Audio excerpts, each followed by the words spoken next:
orador aqui, cara. O cara que é isso, orador da turma. Cara. Já trabalhei na televisão, não te contei essa história. Ah, boa. Sensacional. Que prazer estar com vocês aqui. Parabéns pelo negócio.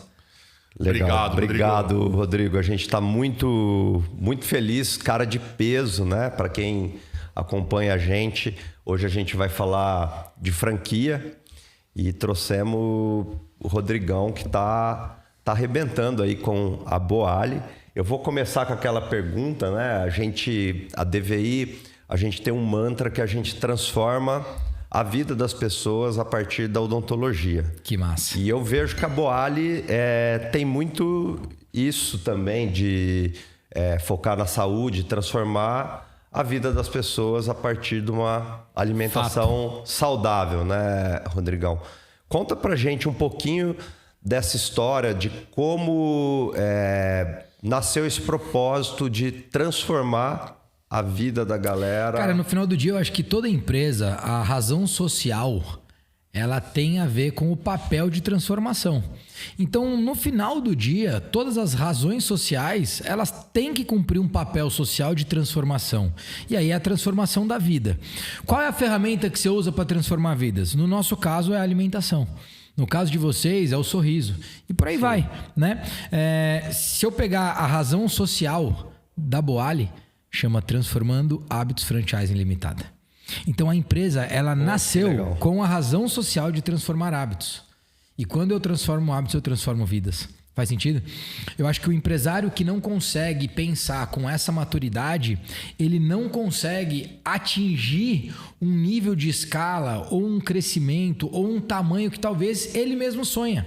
Uhum. Porque no começo, você, Fernando, Hugo, eu, óbvio que a gente tá ali, a gente monta o nosso negócio e aí na prática a gente vai querer ganhar mais dinheiro, turma, é normal, né? Mas por trás desse ganhar mais dinheiro tem uma razão social. E essa razão social ela precisa ser maior e mais importante do que o dinheiro. Porque o legado da razão social é mais importante do que o dinheiro. E é esse legado que vai te fazer ganhar dinheiro. Essa maturidade, ela não chega da noite pro dia, ela não chega ali naquele momento em que você precisa sobreviver no negócio, mas certamente para você dar o salto de sobreviver para realmente construir algo importante, isso só vai acontecer com um propósito bastante claro em relação à razão social da companhia. Cara, que legal. Baita trocadilho, baita relação que você está fazendo com um negócio que é tão banal, que está lá na Receita escrito, Federal, né? Razão Social. Mas é o racional dessa empresa existir socialmente, né? É isso. Muito então legal. A gente nasceu para transformar hábitos, né? Esse é o nosso nome, é a nossa razão social. E a gente faz isso por meio da comida. Quando a gente olha para o nosso propósito, e aqui eu quero deixar para vocês, Hugo e Fernando, e para quem nos assiste, o propósito da Boali ele é muito claro. E por que é importante ter clareza de propósito e visão? Porque visão e propósito direcionam decisão. E tudo aquilo que vocês fazem no dia a dia, mais importante do que qualquer outra coisa, é tomada de decisão. Você que é empresário, empresária, você que não é, você toma decisões e são múltiplas decisões diariamente. E muitas vezes você não para pensar em que decisão você está tomando. E no final do dia, a sua decisão vai mudar completamente a direção, o rumo da sua vida. Decisão depende de clareza, do que de visão e propósito. Então, visão e propósito direcionam para onde vai a decisão. Hoje a gente tem a visão, né? Tínhamos a visão lá atrás de ser a maior empresa do setor no Brasil. Hoje a gente é a maior do Hemisfério Sul, né? Com os M&As que a gente fez e tudo mais, a gente passa de 210 operações, são mais de 400 mil atendimentos mês. Então imagina que a gente atende mais de 400 mil clientes por mês, tá certo? Isso faz com que a gente chegue mais perto da visão de sermos a maior do mundo. Então essa é a grande visão da companhia. Qual é o propósito, Rodrigo? Universalizar o acesso à alimentação saudável, transformar hábitos e fazer o bem por meio da comida.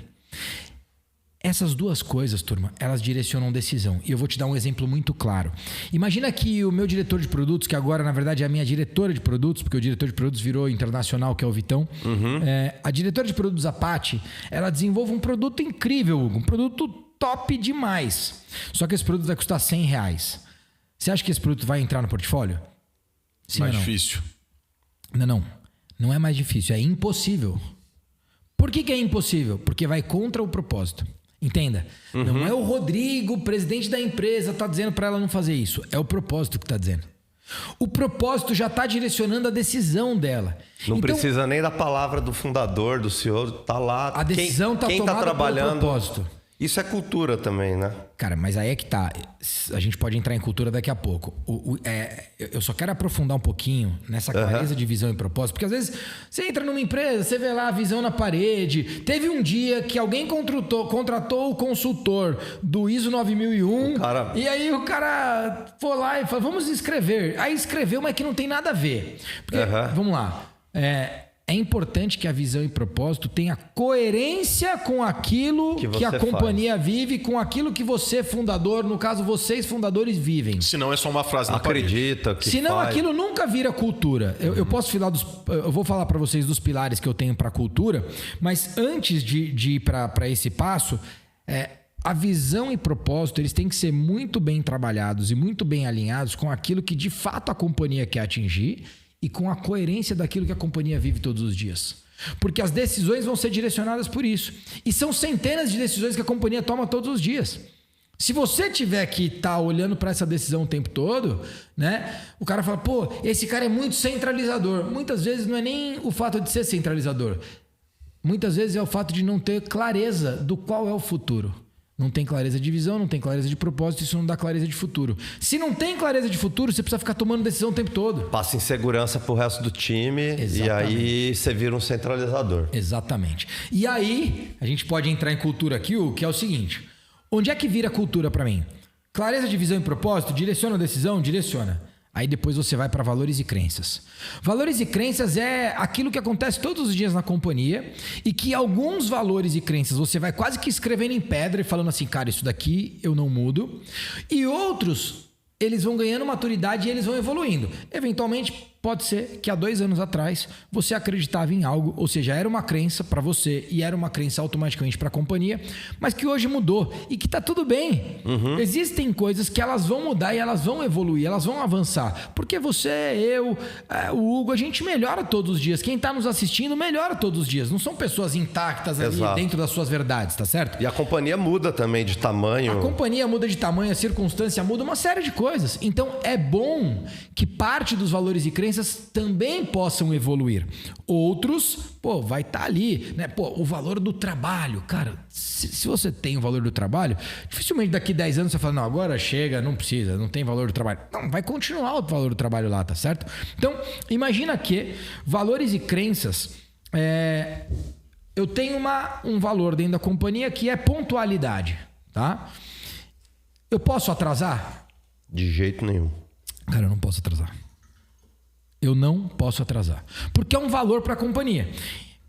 Como que esse valor vira cultura? Aí entrando em cultura, Hugo. Primeira agenda que eu fiz quando me tornei presidente da companhia. Porque eu fui fundador da Boali, mas eu era um fundador investidor. De 2015 até 2019. Em 2019, nós tínhamos 29 operações, 10 próprias, 19 franquias. Eu assumi como presidente da empresa. Me tornei o principal shareholder, né, que é o acionista principal da companhia, e assumi como presidente da empresa, beleza? Nesse período você não atuou no Eu não atuei no dia a dia. Como executivo, você só não. pôs o dinheiro e ficou 5 anos... Exatamente. Você era investidor puro. Eu fiquei 4 anos, basicamente, ali como investidor, tá certo? De 2015 a 2019. Eu já tinha entrado em 2013 no negócio que antecedia a Boali, que era a Salad Creations. Quando eu entrei, a gente estava ali com 14 operações, fiquei como investidor, a gente fundou a Boali. A Boali nasce ali com 19 operações e aí ela vai para 29 operações até 2019. Então é aquele momento que eu entro. De 2019 até agora, a gente sai de 29 para 220, um pouco mais de 210. Caraca. Em 6 anos. Veja, quando eu marco essa primeira reunião, eu marquei o horário lá. X horas, agora eu não lembro se era 14 horas. Hoje eu tenho uma reunião semanal que começa às 15, mas ela já foi às 14. Mas vamos lá. 14 horas. Chegou um sujeito que trabalhava comigo com um computador embaixo do braço e ele chegou meio ofegante assim, né? Você já percebeu que o cara que chega atrasado, ele chega ofegante. Ele nunca chega de boa. Eu falei, pô, que horas são? Aí ele olhou, 2 horas. Eu falei, não, mas olha direitinho. Aí ele olhou, 2h03. Eu falei, pode sair. Não, mas... Na próxima, você chega até 2 horas. Você pode chegar a 1h59, 1h57, 1h55. Você pode chegar a 15 para as 2. 2 não pode passar. 2 é o teto. 2 horas a reunião. Hoje eu cheguei aqui, você marcou as 2. Eu cheguei 1h58.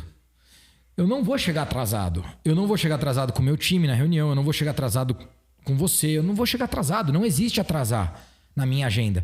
O trânsito sai antes. Isso já vira um exemplo, todo mundo sabe. Nunca mais, desde março de 2019 até hoje que nós estamos falando, julho de 2025, nunca ninguém atrasou numa reunião.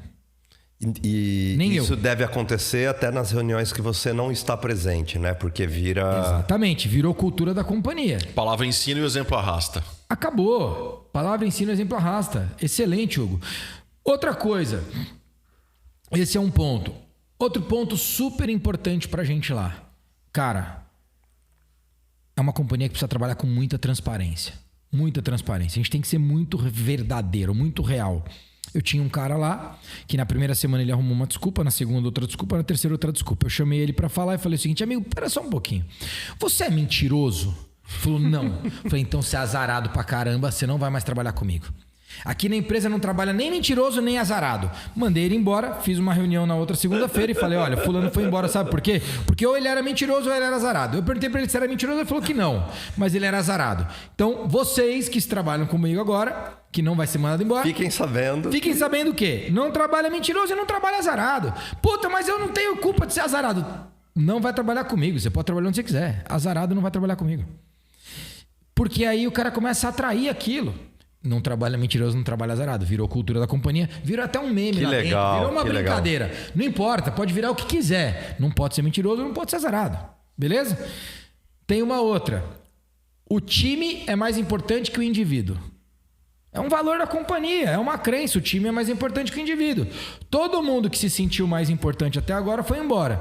Mas existiu um fato. Na minha primeira semana, eu falei assim, ó, o time é mais importante que o indivíduo. Eu perguntei para todo mundo que trabalhava no escritório da franqueadora: quem é a pessoa aqui que mais dá trabalho, na sua opinião? Quem é a pessoa que mais atrapalha o dia a dia, o bom ambiente? É fulano, é ciclano, é beltrano, ciclano, beltrano, fulano e tal. Teve um cara que ele foi o que falou mais nomes. Só que ele foi o mais citado. Eu mandei ele embora. Ele foi o que falou mais nomes. Vamos imaginar. Ele falou 7 nomes, só que 10 pessoas falaram o nome dele. Mesmo quem falou 2 nomes, falou o nome dele também. Ele foi embora. Ô, Rodrigão, o time é mais importante do que o indivíduo. Você é um cara que veio do esporte, tem... Não dava pra falar pro Romário essa, né? Quero até que você conte um pouquinho da tua história ali. O que o esporte te trouxe como líder dentro do campo de futebol? Você era um líder, você era capitão de time, você era um cara do vestiário. Porque essa é uma frase muito emblemática. Time, cara, né? Estamos aqui e a gente vê que em time... O cara, quando é uma estrela, o time não performa por conta disso. Eu fui capitão das equipes que eu joguei, né? Assim, dos piores aos melhores times que eu joguei, eu fui capitão. E sim, eu acredito que o esporte, ele me forjou, mas que existia um talento natural de liderança e de comunicação dentro de mim. Veja, Fernando e Hugo e você que nos assiste, tem uma coisa importante que eu quero te falar. 90% dos seus problemas não existiriam se você melhorasse a sua comunicação. Essa aí eu acredito demais, cara. Essa é uma das maiores verdades que a gente ouviu no dia de hoje aqui. Se você me perguntar de onde vem esse dado, vem da minha vida, tá? Então eu não tenho cientificamente esse dado. Eu falo isso aqui dentro, cara. Mas eu tenho... É hipercomunicação o tempo inteiro. Esquece, cara. É isso. Esquece. 90% dos problemas que viraram problemas, eles deixariam de existir se você tivesse acertado a comunicação, cara. Esquece. Então, assim... Eu fui muitas vezes o capitão do time, não porque eu era o melhor jogador do time, mas porque eu me comunicava melhor. Sabia pedir pro atacante, pro zagueiro, cara, pro goleiro. E o jeito que eu vou pedir pro atacante não é o mesmo jeito que eu vou falar com o goleiro, cara. Porque eles jogam em posições diferentes, porque eles têm personalidades diferentes. A eficácia da comunicação tá no emissor, não no receptor. Total. A eficácia da comunicação está aí no emissor. Se você me entende de um jeito e você me entende de outro, eu, como comunicador, preciso ter a habilidade de falar diferente para falar diferente com vocês, cara. Não tem jeito. E se eu não tiver essa habilidade, a culpa é minha, não é de vocês. Pô, esse cara é burro, não me entendeu? Não. Burro é você que não soube falar com ele. Exato. Não, claro. E tem aquele cara que você vai pôr uma pressão, ele vai performar, e o outro você tem que agradar. Exato. Tipo, pô, você dá segurança, porque se você colocar pressão, o cara não performa. O cara vai travar, o cara não vai performar. Cara, que legal. E você teve o lance da televisão também, né? Cara, isso me ajudou muito, né? Que vai de encontro com o comunicador, com o líder. Cara, foi da o hora. seguinte, né? Primeiro, eu deixo o esporte justamente porque eu tive uma clareza muito grande de que eu seria um jogador medíocre. Mas a primeira atividade profissional que você teve na tua vida foi no esporte. Jogador de futebol. Sim. Começou com o esporte. Profissionalmente, sempre foi o esporte. Era o desejo de criança, de... Cara, aquela coisa... assim, eu acho que ficou muito forte esse desejo. Eu não era nem tão jovem, né? Tipo, eu tenho um filho de 10 anos que fala que quer ser jogador profissional desde os 7. Mas eu, provavelmente, foi depois dos 13, assim. Foi bem depois, eu já era mais velho, no sentido... Assim, de novo, né? Eu não era uma criança de 7 anos que sonhava em ser bombeiro. Você já era um adolescente. Eu já era um moleque de 13 anos que falava, cara, eu quero jogar bola. E eu tinha alguns diferenciais como jogador que me faziam sonhar em jogar em grandes clubes, como o Barcelona, como o Milan, né? O Milan naquela época eram os times da Itália, a Inter.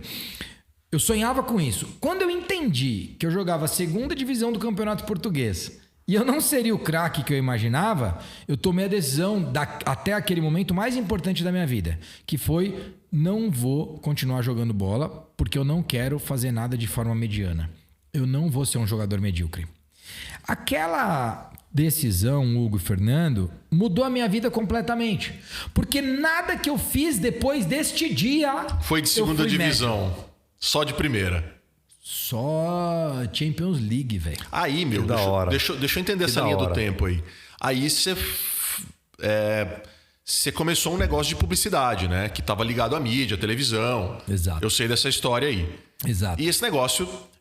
imagino que foi bem, tu é um baita comunicador, o negócio deu tração, tal. E cara, para quem se comunica bem, esse negócio é uma baita cachaça, um negócio que dá muito prazer, né? E assim, eu quero entender uma coisa: que hora que você corta isso da tua vida, né? E fala assim, cara, agora eu vou mexer com o negócio de alimentação, e não é qualquer coisa.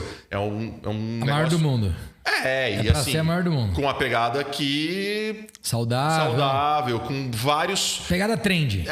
Um negócio que tinha vários motivos de disrupção aí. Me fala um pouco disso, dessa...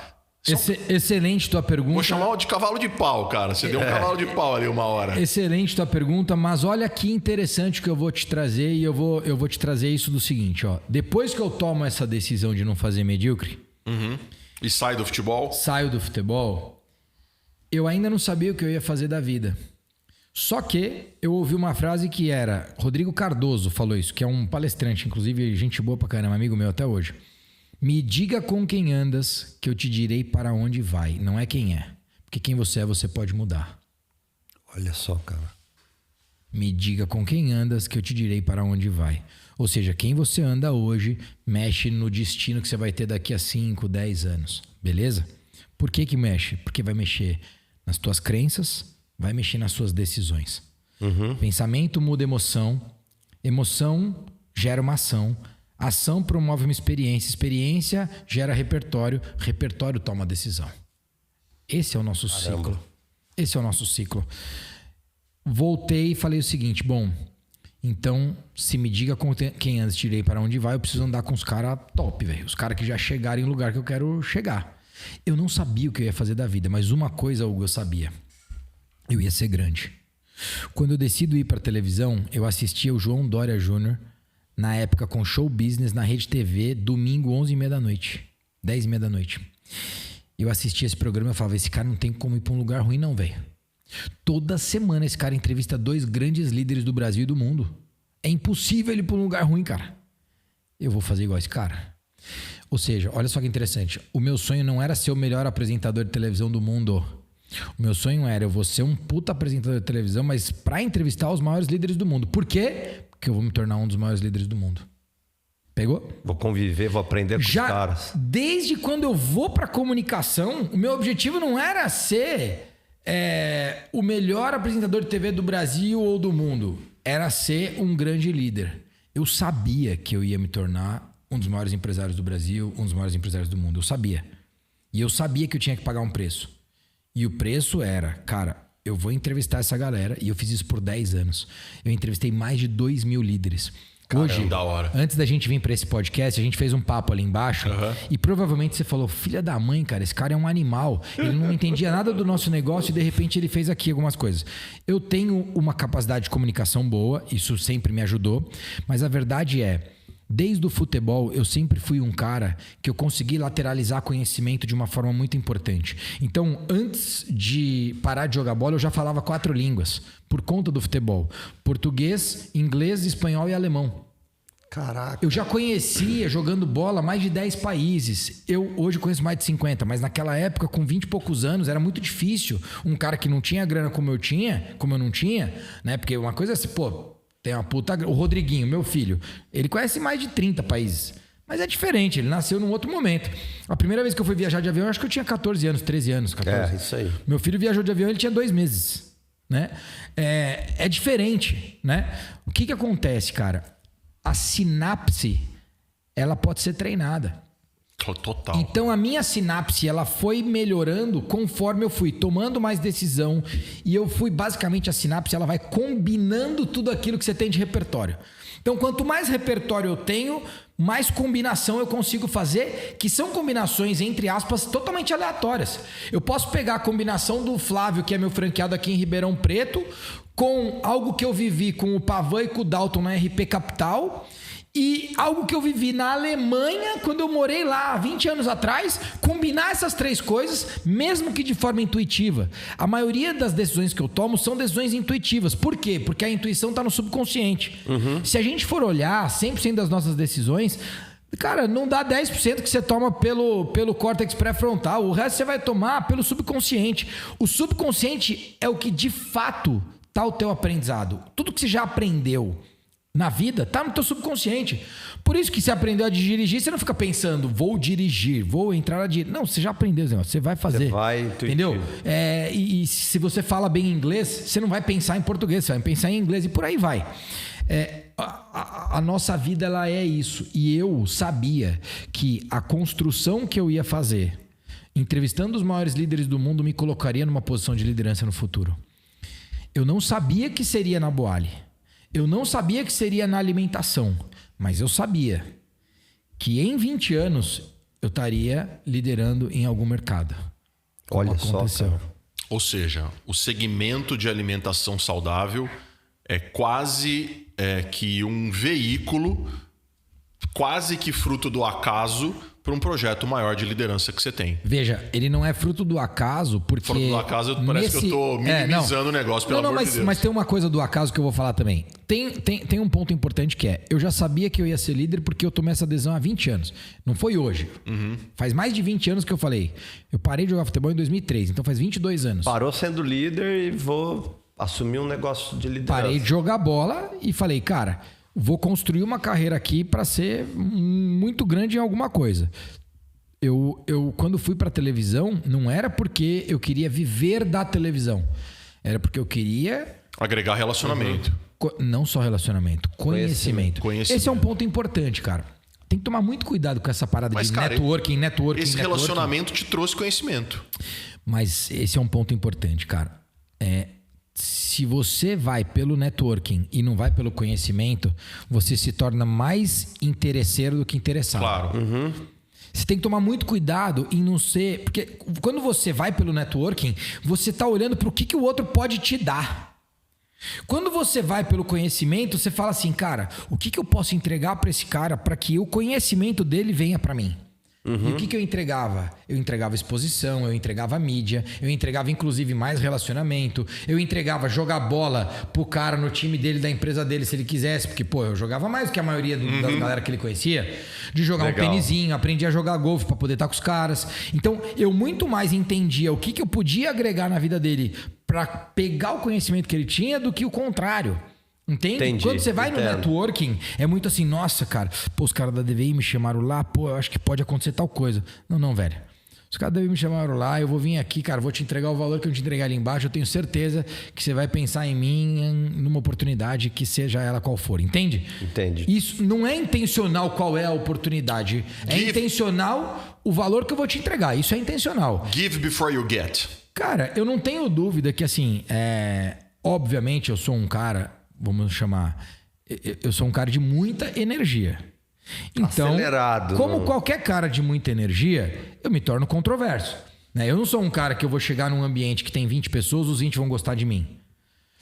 Provavelmente tem 3 que vão gostar muito, 17 não vão gostar. Às vezes 17 gostam muito, 3 não gostam. Pra mim, doesn't matter. Eu não tô preocupado com isso. Quero que se foda. Não gostou. O problema é teu, não é meu. Esse problema de não gostar de mim é teu, não é meu. Entende? Eu tenho isso muito claro. Eu não venho aqui para te agradar. Eu venho aqui para te entregar um valor. Se você não gostar da minha pessoa, tem um problema com você, irmão. Não é comigo. Não tô preocupado. Resolve aí teu problema. Uma frase importante aqui, cara. Você só entrega aquilo que você carrega. Você só entrega aquilo que você carrega. Então, qualquer coisa que você se sentir mal, provavelmente está dentro de você. Faz sentido, não? Faz, demais. Ninguém dá o que não tem, né? Porque se tá no outro e você não carrega aquilo, você não vai... Você vai falar, mano, beleza, velho, é o jeitão do cara, tá tudo certo. Entende? Então eu sei que eu tenho isso, só que eu nunca me preocupei em te agradar, mas eu sempre me preocupei em entregar valor onde eu fosse. Né? Eu acho que essa é uma grande mudança. Voltando, toma a decisão de ser um grande líder. Por acaso, foram aparecendo alguns negócios... E quando aparece alimentação saudável, eu morava no Vale do Silício, eu fico conselheiro da empresa, aparece a oportunidade de eu comprar uma participação na Salad Creations, eu compro, continuo como investidor e vou aumentando minha participação até 2019, e em 2019 aparece a oportunidade de eu vir tocar a companhia. Porque os meus sócios estavam ali batendo no teto e eles falaram, cara, a gente não consegue mais tocar isso aqui sozinho, a gente vai vender.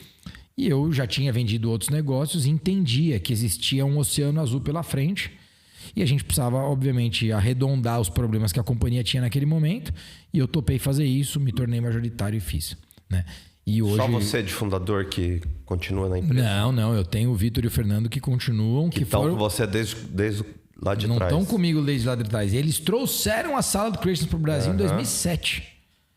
Eu entro no negócio em 2013, 6 anos depois. E eles saíram do executivo? Não, continuam. O Vitor hoje é o diretor internacional e o Nando está menos no dia a dia, mas atua ainda em projetos especiais.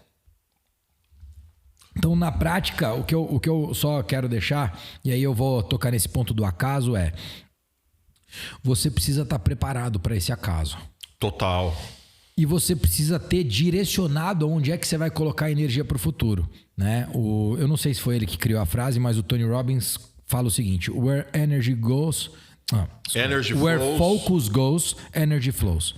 Então, onde você coloca o foco, a energia vai fluir. Sim. Né? Eu não sei se ele criou essa frase, mas ele fala bastante. Eu já escutei energy flows, where attention goes. Bem parecido. Bem parecido.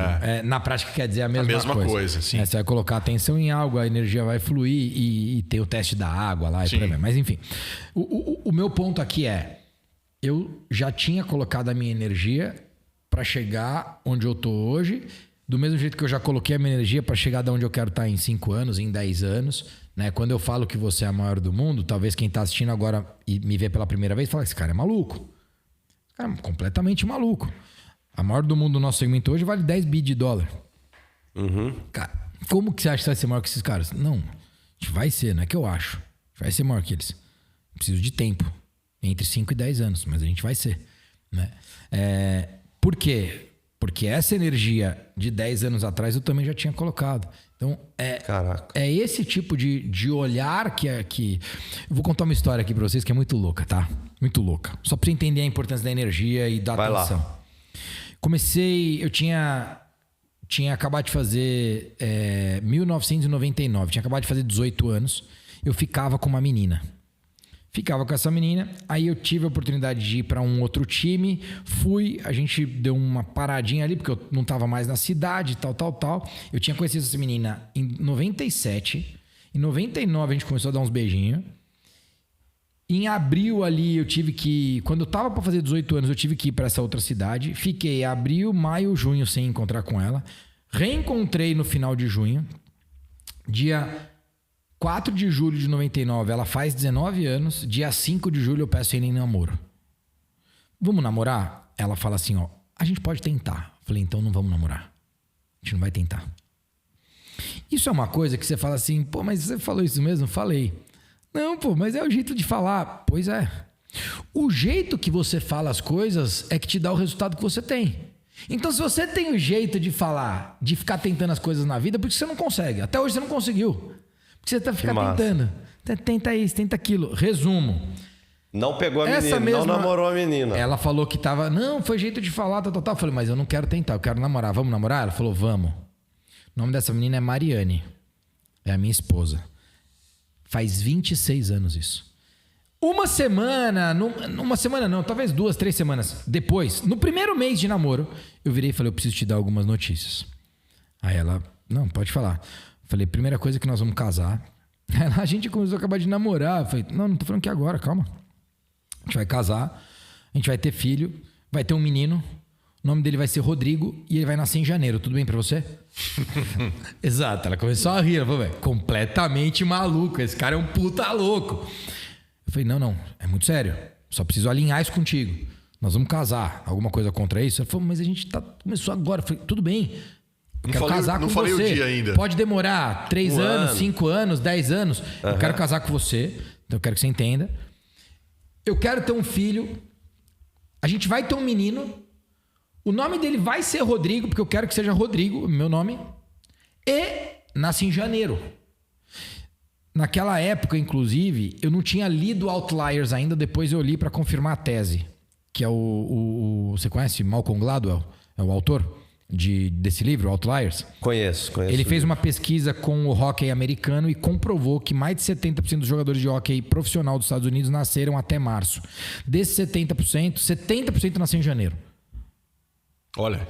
Existe uma comprovação física, fisiológica, para que isso tenha acontecido. E eu já sabia disso porque eu já tinha sido atleta. E eu sabia que os atletas que nasciam no começo do ano tinham vantagem de que nasciam no final do ano. E eu falei, cara, isso vai trazer uma autoconfiança para a vida do menino. Para ser atleta ou não. Porque a autoconfiança, ela é super importante no que você vai fazer para tua vida. Resumo. Por conta do lugar que o cara começa na turma, nas competições. Exatamente isso. Resumo. Em 2006, 7 anos depois, a gente casou. Em 2015, nasce o Rodrigo no dia 28 de janeiro. Aí você fala, puta loucura. Não. Foi loucura. Foi atenção, foi foco e foi energia. Do mesmo jeito que eu tô te falando, que daqui até 10 anos você vai ver que a gente vai ser a maior do mundo. Vai valer mais de 10 bi de dólar. Tá tranquilo. Vai acontecer. Cara, que loucura, assim, você contar tudo isso aqui pra gente. E fica uma pergunta. O Hugo falou, Rodrigão, você deu um cavalinho de pau, você mudou... Cavalinho não, cavalão de pau, mudou a trajetória da sua vida. E você é um cara muito confiante, dá pra perceber do jeito que você fala. Você acredita, vou fazer. Sai da frente que eu vou passar. Além da Mariana, que eu acho que ela deve te apoiar bastante. Mariane. Ela deve te apoiar muito em todas essas decisões, né? Quem mais te apoiou? Quem você chegou a ter aquela galera próxima que pô, não vai dar certo, não faz isso, continua jogando, você tá bem. Tenta mais um pouco. Eu brinco porque quando eu abandonei o consultório para assumir a DVI integral, minha mãe foi uma pessoa que... você vai deixar de ser dentista, pelo amor de Deus, seu consultório... E mesmo assim a gente foi, não, mãe, não vou deixar de ser dentista, mas o meu sonho grande é isso aqui. Tem alguns pontos aqui, tá? Primeiro ponto é que todas as decisões que eu tomo na minha vida são compartilhadas com a Mari. Porque no final do dia não é a minha decisão, mas é da nossa família. Uhum. Só que a Mari, ela tem uma confiança plena em mim e ela sabe que eu comando a família. Ela tem essa consciência. Eu comando a família. Eu tenho... Você é o líder, você é o capitão da família. Eu sou o líder da família. Eu sou o cara que comanda a família. Só que todas as decisões eu compartilho com ela e a gente toma a decisão junto. Eventualmente, em algumas, ela é 110% assim, puta, top, tranquilo. Em outras, ela precisa ser convencida. E tá tudo bem. Uhum. E eu convenço ela porque aquilo é importante. Beleza? Esse é um primeiro ponto. O segundo ponto é que o meu pai, com toda a simplicidade dele, porque ele nunca foi um cara ricão, nunca teve, né, assim, nunca foi pobre. Quer dizer, foi pobre quando ele era criança, mas eu nunca fui pobre como... Eu, desde que eu nasci, meu pai já era uma classe média. Você estudou em escolas particulares? Estudei em escola particular e fui um cara, assim, não é a mesma escola que o Rodriguinho estuda, mas era particular, né? A escola que o Rodriguinho estuda hoje, provavelmente, enfim, é uma escola particular, só que num nível muito acima da escola que eu estudei. Só que o meu pai, ele sempre foi um cara que promoveu essa minha confiança. Então, quando você fala, você é um cara muito confiante, eu sempre fui assim, porque eu tive um cara muito perspicaz em fazer com que isso se tornasse dessa forma. Ele sempre promoveu essa confiança em mim. Esse eu acho que é um ponto muito importante. O seu maior professor é seu pai, foi seu pai. Ele certamente foi o cara que organicamente, sem parar para falar, vou te ensinar, vou te explicar, vou fazer. É teu exemplo de perseverança, de confiança. Não digo nem de perseverança, mas ele é um cara que... Ele é um exemplo pelo exemplo, assim. Ele nunca falou, vou agora te ensinar sobre isso. Palavra ensina e o exemplo arrasta. O exemplo arrasta. Só que, por exemplo, meu pai foi um cara que abriu mão de crescer profissionalmente em muitos momentos e teve uma ambição controlada. Esse exemplo do meu pai me fez ter mais ambição. Porque eu olhava e falava... Ao contrário, se ele tivesse, por que ele não... Se ele tivesse desejado mais, ele teria feito mais. Teria feito mais. Por que ele não realmente acelera esse negócio? Entendeu? Isso te tornou uma pessoa mais ambiciosa. Muito mais. Muito mais. E óbvio que depois, Confiante. quando eu fui pra televisão, 20 anos, tal... Eu tive uma conversa com um cara, quando eu jogava bola, que me deixou mais ambicioso, que tinha sido dono do Galaxy, lá em Los Angeles. O cara tinha vendido por 100 milhões de dólares o clube. Eu falei pra ele, mas por que você tá agora preocupado em montar outro clube, outro negócio? Você tem 100 milhões de dólares, irmão. O cara falou, um dia você vai entender, e você tem uma característica de quem vai ser bastante ambicioso, você vai entender que não é o dinheiro, mas é a construção. Claro. E é exatamente isso que eu vivo hoje. Não é o dinheiro, já passei da fase. É a construção, é fazer um negócio grande pra caceta. É ser o número impacto. 1, cara. Cara, é isso. Né? É impactar milhares e milhares de pessoas. E aí, voltando na pergunta, tá? Eu tive muitos heróis. Heróis talvez não é o nome, tá? Muitos anjos na minha vida. Aliás, eu nunca tive herói. Eu acho que isso é importante. Eu nunca olhei pra alguém e falei, esse cara é meu herói. Inclusive você que tá me assistindo, que tá adorando a entrevista, não tenha eu como teu herói também, porque eu não sou teu herói. Eu não vou ser o teu herói, eu não vou resolver porra nenhuma na sua vida. Quem vai resolver é você. E eu sempre tive essa clareza. Só você, né? É só você que resolve. Ah, não, mas eu vou agora ter você pra modelar, que agora virou moda na internet, modela isso, modela aquilo. Eu não sou exemplo em tudo. Então entenda que você pode me usar de exemplo para alguma coisa, mas você vai ter o Fernando de exemplo para outra, o Hugo de exemplo para outra.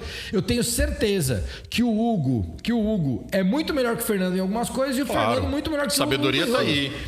Se eu usar um dos dois como meu herói, vai dar errado. vai dar errado. Vai dar errado. Sim. Agora, pô, cara, tem coisas no Hugo que, puta, top. Tem coisas no Fernando que top. Pô, vai olhando, cara. Vai vendo como é que você melhora a tua versão. E assim o todo vai sendo melhor que as partes. Exatamente. Mas claro, olhando pra você, né? Então eu nunca tive herói. Esse é um ponto importante. Mas eu tive vários anjos. Então o João Dória foi um anjo na minha vida. Beto Carreiro foi um anjo na minha vida. Né? O Beto era um gênio. Beto Carreiro foi um gênio. Cara, que... Sérgio Murá morreu novo, 74 anos, mas foi um gênio, um cara que me ensinou muita coisa. E muito rápido. Eu convivi com o Beto um ano e pouco, um ano e meio. Mas, cara... Graças ao negócio de televisão. Graças ao negócio de televisão. Mas a história é mais longa, se eu contar agora, vai tomar o resto do tempo. Mas eu tive vários anjos. Eu tive o Marco Iannone, que é o dono da Flexform. Talvez essa cadeira seja deles lá. Um anjo na minha vida. Então eu tive vários anjos na minha vida. E sem dúvida nenhuma, pessoas que me impulsionaram. Teve gente que foi anjo na minha vida sem saber, inclusive, porque eu de fora, né, acabava ali e tal. Mas eu tive anjos de verdade, que me estimularam, né? Quando eu falo de João Dória, foi um cara que me colocou dentro do Lead. Quando no Lead eram só os maiores empresários do Brasil, eu tinha 25 anos, eu tava lá. Não tinha ninguém de 25 anos. Depois que criou Lead jovem, Lead não sei o quê, Lead interior, o Fábio, que é da região aqui de Ribeirão, que é um craque, veio bem depois de mim pro Lead. Ele deve ter vindo em 2009. Eu já tava lá fazia 4 anos. E eu, cara, me dei muito bem ali. Então, ele foi um baita de um anjo na minha vida. Então, eu tive vários anjos na vida. Mas tem uma coisa importante. Quando você fala cavalo de pau, parece até que eu tive o dia D. Eu não acredito nisso. Então, assim, eu tomei algumas decisões que mudaram completamente o rumo? É fato que sim. Então, a decisão de parar de jogar bola mudou completamente o rumo da minha vida. Não tenho dúvida. A decisão de casar mudou completamente o rumo da minha vida. Não tenho dúvida. Depois que eu casei, eu melhorei muito como ser humano. Depois que eu virei pai, melhorei muito como ser humano e por aí vai. Mas é importante dizer que a vida é uma construção. Então, quando eu te falo assim, Hugo, a Boali vai ser a maior do mundo... Em nenhum momento, essa ambição de ser a maior do mundo me faz passar por coisas agora que não façam sentido só para chegar lá. Olha que doido. Você quer viver o processo. Precisa viver. Eu tenho plena convicção que eu só vou ser o maior do mundo porque todos os dias são dias muito importantes para mim. Claro. Veja, quando eu falei que vinha para Ribeirão, o Dalton falou, pô, tem um amigo nosso aqui, tem uns amigos nossos, eles têm um podcast, eles queriam gravar com você, tal. Beleza, Daltinho, eu olhei na agenda, tal, pô, dia 9 pode marcar. E aí ele voltou e falou, você viu que dia 9 é feriado? Eu falei, por isso que não tinha nada na agenda, eu achei ótimo. Falei, deixa marcado nesse dia mesmo. Eu tive uma agenda de manhã, às 11 horas, almocei com o Dalton lá na Boali, junto com a Mari, com o Rodriguinho, com o Flavião, que é o nosso franqueado, e vim pra cá. Eu não sei se vocês perceberam, mas do momento que eu cheguei até agora que nós estamos gravando, eu não fiz mais nada a não ser falar com vocês. Vocês perceberam isso ou não? Percebi. Claramente. Isso é atenção plena. E já teve várias aulas já, hein? Só os primeiros 10 minutos já foi uma aula já. Isso é atenção. Isso é foco. Então, eu, de alguma forma, acho que eu fui evoluindo com isso. Mas eu sempre tive uma atenção e um foco muito grande naquilo que eu estava fazendo. E eu não tenho dúvida que isso sempre me trouxe um resultado mais importante. Essa capacidade de eliminar ruídos. Se você abrir o teu WhatsApp aí, talvez você deve ter uns 10 grupos no WhatsApp. Muito mais, né? Tem mais? Quanto você tem, Fernandão? Tem bastante mais também. Mais que 10? Mas eu tenho... Eu tento não me distrair com o grupo, fica tudo arquivado. Tá, eu tenho 4, porque teve um maluco que me colocou num grupo esse dia, mas eu vou sair. Eu não tenho grupo. Você não participa de grupo? Não participo. Eu tenho um grupo com a minha esposa, com meu filho, com meus pais e os meus sogros, minha sogra. Eu tenho um grupo que chama Família Boali, que são os nossos colaboradores da franqueadora. Eu tenho um grupo Rede Boali. Que são os franqueados. Velho, só. É o meu drive. É o meu drive. Não tem jeito, né? Tem gente, por exemplo, que tem 50 amigos. Importante pra caramba. Cada dia ele quer sair com um amigo. Happy hour de terça, happy hour de quarta, happy hour de quinta. Puta, a vida do cara é um happy hour. Eu não tenho nada contra. Só que eu jamais investiria nesse cara. Porque não existe isso. Ninguém vai construir um puta negócio com happy hours. Um especialista em happy hour. Especialista em happy hour. A não ser que o negócio seja de happy hour. Entende, não? Entendo. Faz sentido pra caramba. Tá tudo bem. Tá tudo bem. Cada um com seu propósito. Cada um com seu propósito, velho. Se o negócio do cara é o happy hour, lindo, velho. Vai ser feliz, tá tudo certo. É a mesma coisa que o cara que vira pra mim.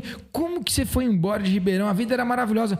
Maravilhosa! Eu fui embora de Ribeirão porque eu vou ser o maior do mundo. Daqui a pouco nem no Brasil eu tô mais.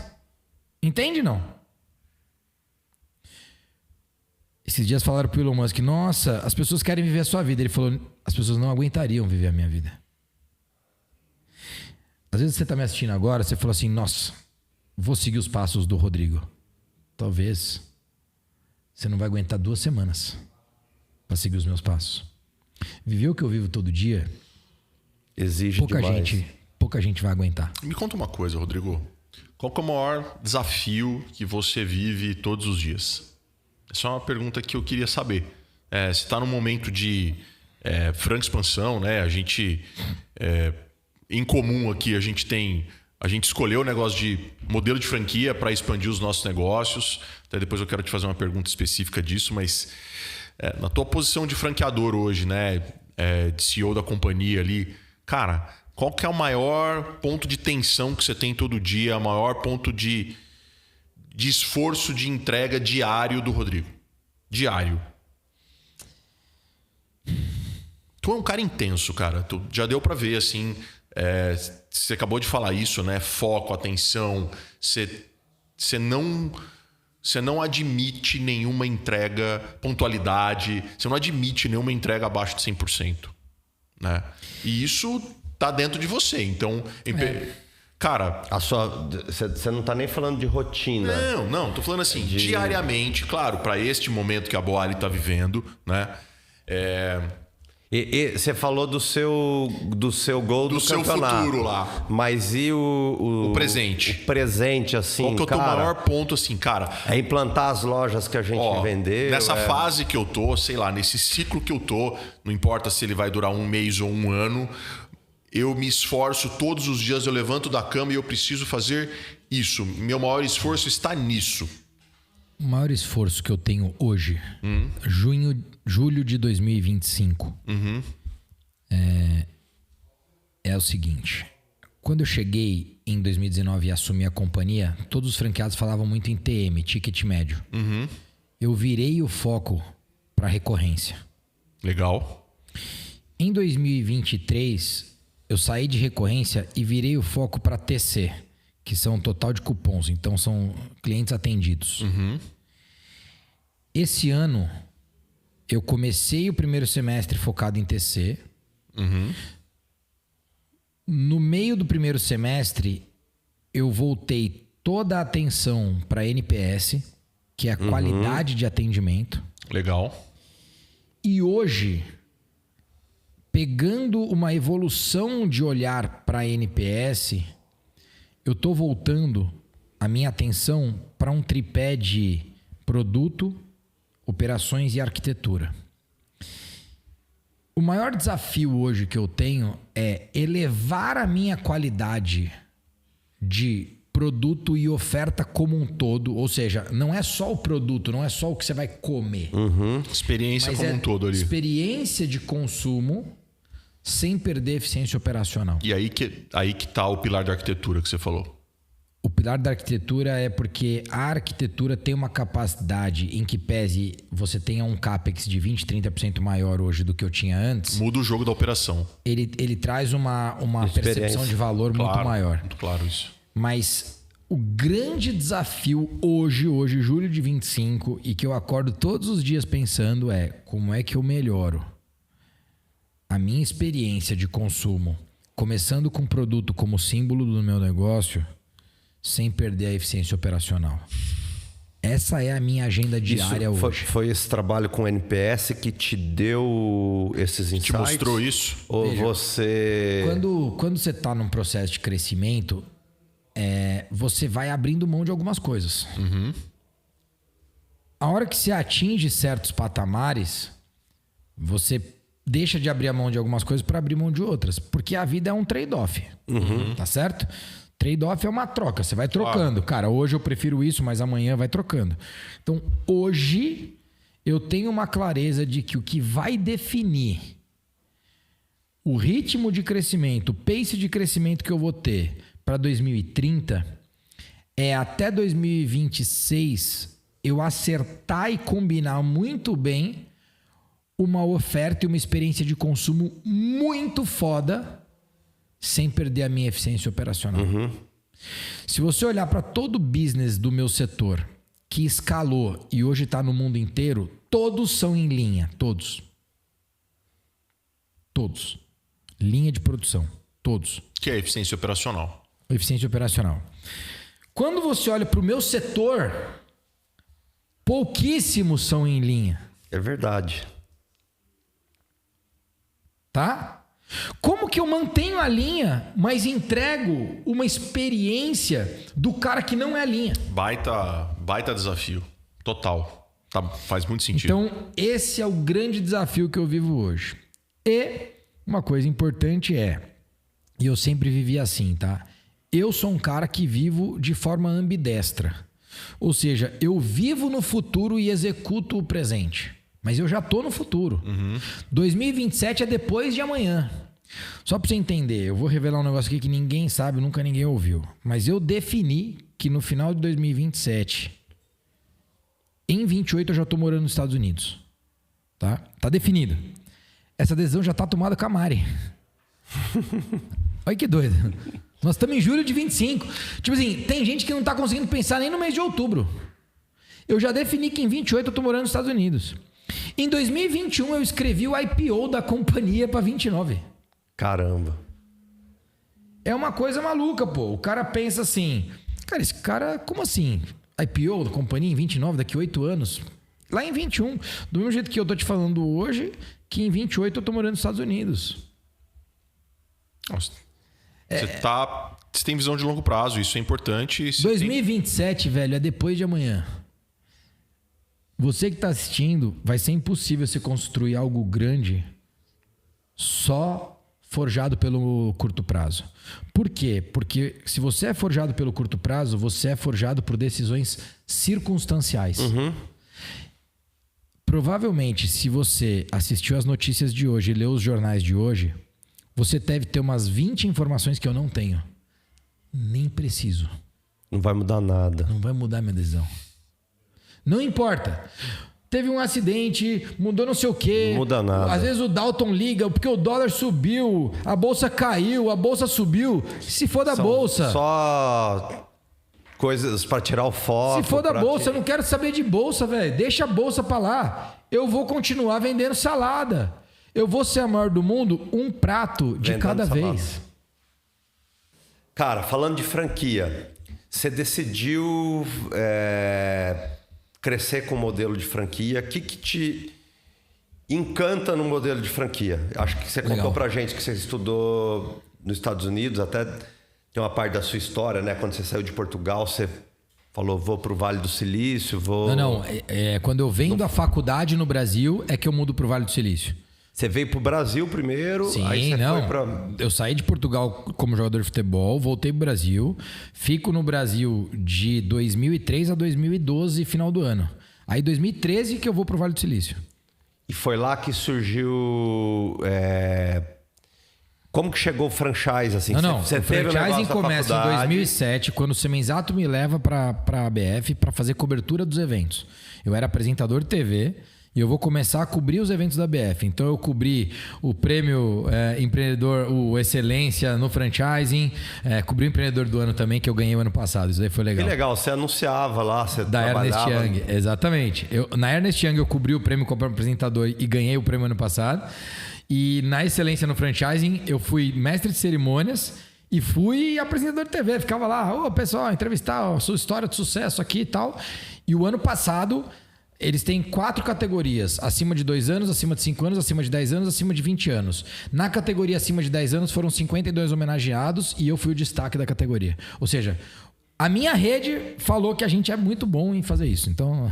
Que da hora. Puta prêmio. Mas na prática, cara, o franchising, desde quando eu criei a academia da BF, quando eu tinha faculdade lá em 2010, comecinho de 2010, o franchising para mim, ele é apaixonante pelo seguinte. A franqueadora, o dono da marca, ele é um baita gestor de marca. E aí ele tem o gestor do sistema. Cara, processo, cadeia de supply chain, homologação de fornecedores, tudo. Inclusive, como Boali, a gente faz todo o processo de distribuição por franqueado. Coisa que na alimentação saudável a gente é o único que faz. E que deve ser difícil pra caramba. caramba. Qual é o papel do franqueado? Operar. Ponto final. Por isso que eu consigo ter multifranqueado com 3, com 5, com 8, com 11. Eu tenho 17 franqueados com mais de 3 operações. 17. Por quê? Porque é muito fácil tocar a Boali. O que você precisa fazer? Uma boa gestão de pessoas. Você tem ali entre 6 e 9 pessoas por operação. Acabou. Ou seja, tem um franqueado de 11 operações, que esse cara tem 90 funcionários lá, tem um back-office, né? Você tem aqui um CSC, que é um centro compartilhado, né? De serviço, centro de serviço compartilhado.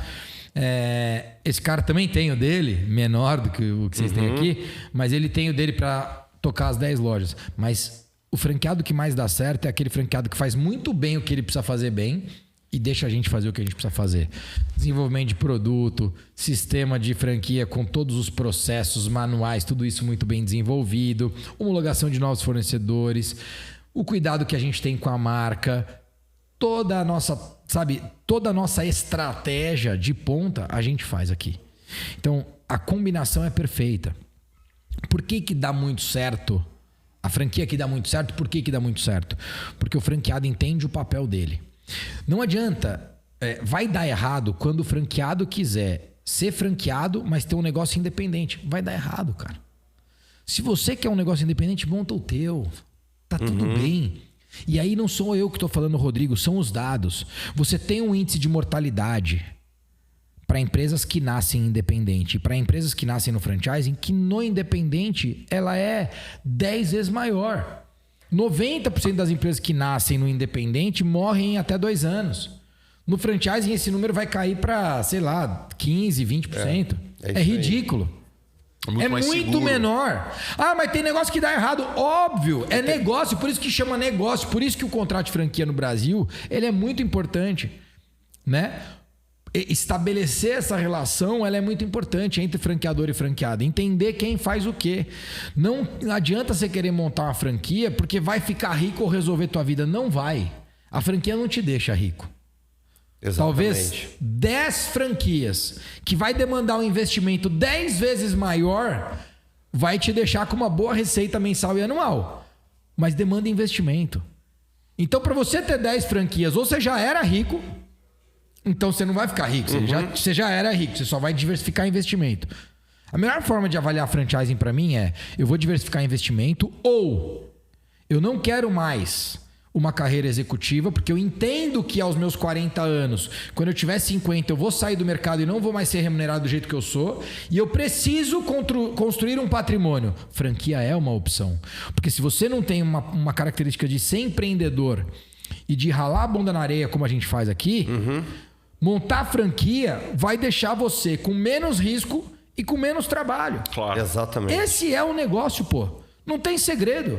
Agora, pô, tem gente que vai lá, que vende isso, que vende aquilo. Velho, eu deixo sempre muito claro. Franqueado meu, vou sair do emprego para montar uma loja e viver de Boali. Não faça isso.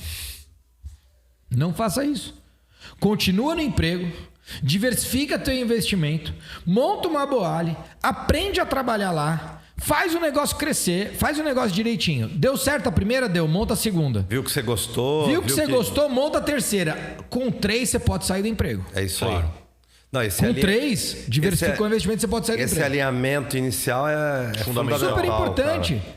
Entendeu? Agora, por que eu tenho um cara que consegue ter 5 e um cara que não sai de uma? Porque o cara que não sai de uma, ele não consegue ter a visão das 5, cara. É simples, irmão. É o que você falou de visão. Ele não... É da visão, entendeu?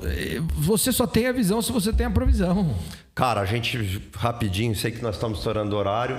Mas tem uma história de visão. Quando nós montamos nossa primeira clínica, esse aqui, felizão, tomando uma cerveja na sacada do apartamento, falamos, pô, imagina a gente chegar de Ribeirão até São Paulo com uma DVI em cada cidade. Massa. E hoje, quando a gente veio um franqueado filme na cabeça. voltando, que veio de São Paulo, ele falou, cara, todas as cidades quase tem DVI, cara. Ele veio num programa nosso, num treinamento, ele falou, cara, eu vim de São Paulo e fui mostrando para minha funcionária, ó, Limeira tem, Americana tem, Araras tem, Pirassununga tem, Campinas, Porto Ferreira. Então isso é visão, né? Vai ser massa. Agora é olhar como é que vai ter uma DVI em cada canto do Brasil, né? É isso aí. É isso aí. Parabéns. Rodrigão, qual que foi o maior extremo que você passou na tua vida, cara? Pra gente fechar.